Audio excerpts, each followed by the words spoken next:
Hi guys, good afternoon. Welcome po ulit sa aking long form video. Once again, Junel Talents Agustin po. And for today's video,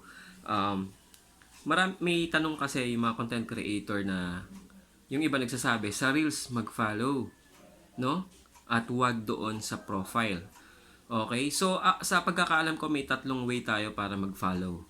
Sa Reels, pwede. Doon sa comment section, sa gilid ng names ng mga nagko-comment, meron lumalabas doon na follow button.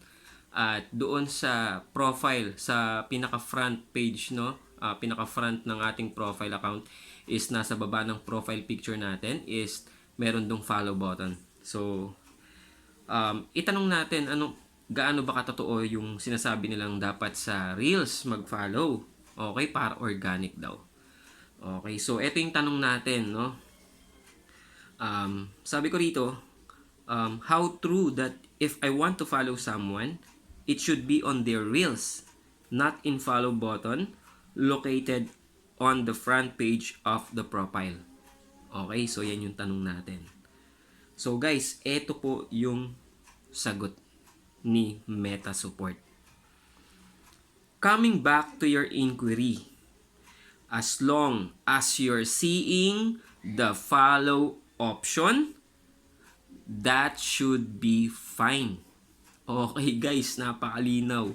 Mag-follow ka sa dun sa profile, mag-follow kayo dun sa Reels, mag-follow dun kayo sa comment section, sa gilid ng names ng mga nagko-comment. Guys, same lang po yun. Ang tagal ko na pong sinasabi yan, pero may makukulit na talagang dinidiin nila or pinipilit nila na doon daw sa Reels mag-follow. Okay, so ito pa sabi niya ni Meta Support.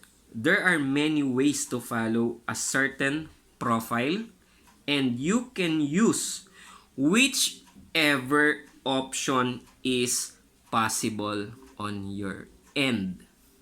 Guys, ayan, nakasulat dyan or, diba? Napakalinaw, guys. Pwede kang mag-follow kahit saan, no? So, stop na natin yung paniniwala or sabi-sabi na doon sa Reels mag-follow. Dahil organic or ewan ko ba bakit yung pati yung word na organic na na i-link pa diyan sa pati sa pag-follow. Okay, so guys, malinaw po. Pwede kayo mag-follow kahit anong option nyo gusto.